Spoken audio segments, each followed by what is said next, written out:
Shalom, selamat malam Bapak Ibu Saudara-saudari yang dikasihi Tuhan. Renungan firman Tuhan Pendeta Dr. Erastus Sabdono bersama saya Z Ferry. Malam hari ini berjudul Proses.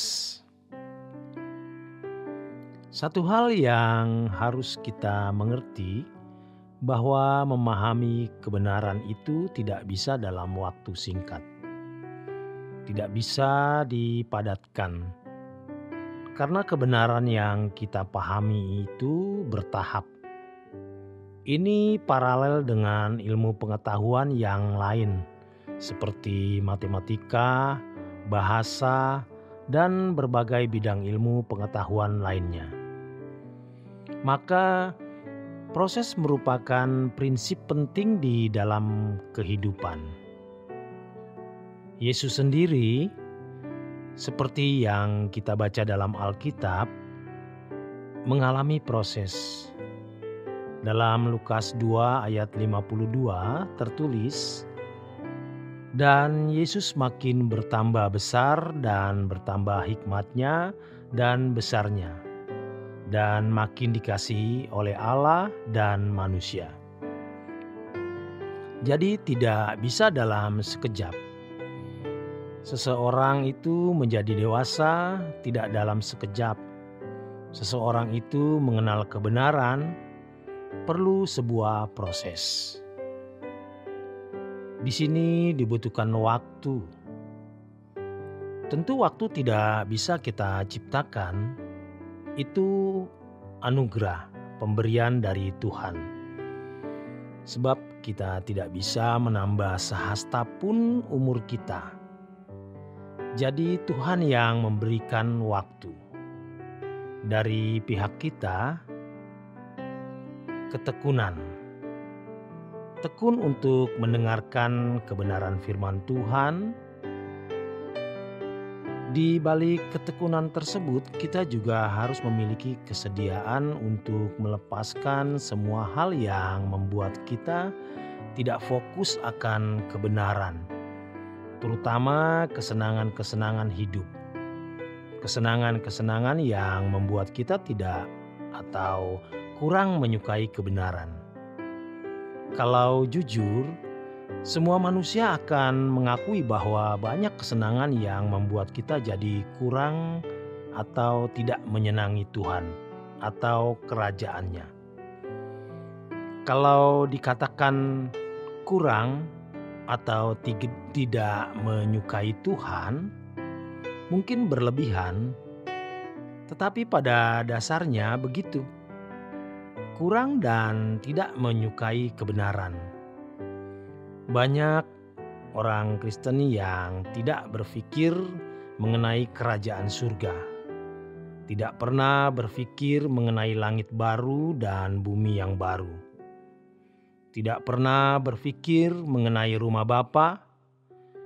Bahkan ketika mendengar kata rumah Bapa, juga sudah membuat mereka merinding, merasa takut.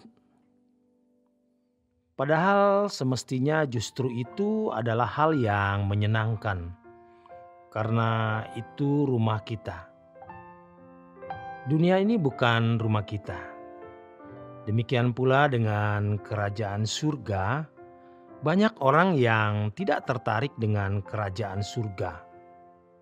Mendengar kalimat langit baru dan bumi yang baru, mereka jadi resistan.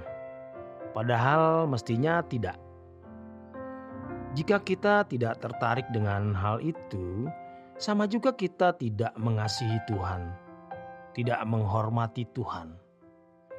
Kalau kita tidak merindukan langit baru dan bumi yang baru, namun kita merasa mengasihi Tuhan, berarti kita ditipu oleh diri kita sendiri. Sama dengan orang yang tidak sungguh-sungguh merindukan kebenaran. Berarti memang ia tidak menghormati Tuhan, dan tentu orang-orang seperti ini tidak mungkin setia kepada Tuhan. Waktu yang Tuhan berikan adalah kesempatan untuk menghimpun, menumpuk mengumpulkan kebenaran yang Tuhan sediakan bagi kita. Oleh sebab itu, waktu yang Tuhan berikan harus kita gunakan dengan sungguh-sungguh. Kalau perlu dan semestinya, setiap hari kita memiliki jadwal untuk mendengarkan khotbah, membaca buku rohani.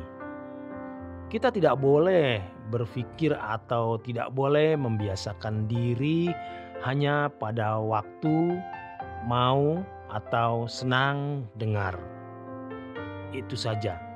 Tapi jika sedang tidak mau atau tidak senang dengar, ya tidak dengar.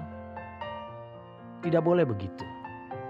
Kita harus mendisiplin diri kita dengan menyediakan waktu secara khusus untuk mendengar khotbah, untuk belajar firman Tuhan. Harus kita alokasikan waktu untuk itu. Jadi bukan pada saat kita mau mendengar khotbah saja kita mendengarnya. Dan pada waktu kita tidak mau mendengarkan khotbah. Dalam berolahraga juga kita tidak boleh menggunakan dasar mau atau tidak mau. Kalau ada selera baru kita olahraga. Tidak ada selera kita tidak olahraga. Ini pasti tidak membuat kita memiliki tubuh yang sehat secara baik.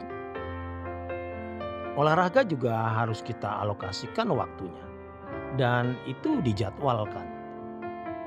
Apalagi hal kebenaran firman Tuhan yang menyangkut nasib kekal kita, tentu harus kita alokasikan. Jangan berpikir nanti kalau sudah longgar waktunya, kita baru belajar dengan sungguh-sungguh. Tidak boleh kita berprinsip seperti itu. Tuhan Yesus berkata, "Kumpulkan harta di surga." Kata kumpulkan menunjukkan sebuah langkah bertahap. Proses akumulasi. Harta di surga bisa diartikan sebagai proses pendewasaan.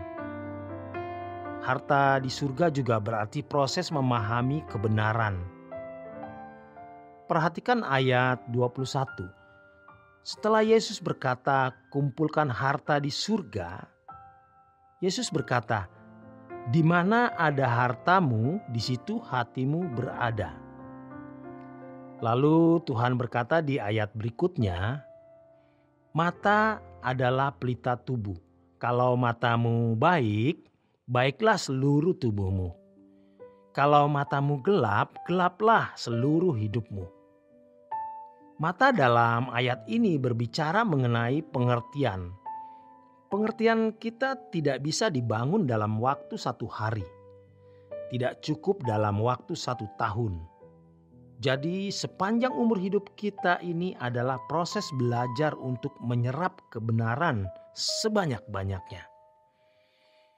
Lagi pula firman Tuhan mengatakan, manusia hidup bukan hanya dari roti, tapi dari setiap firman yang keluar dari mulut Allah.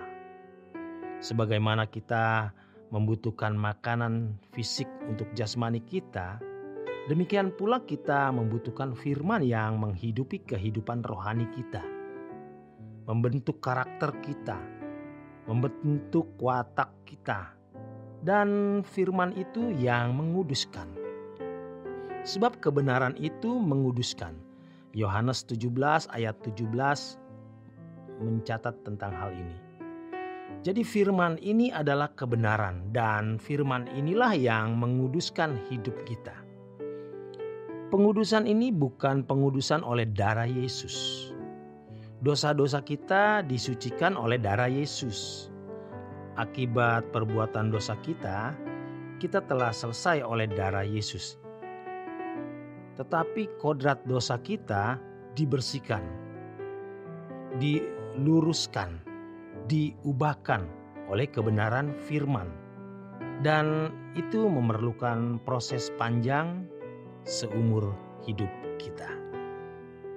Demikian kebenaran firman Tuhan malam hari ini.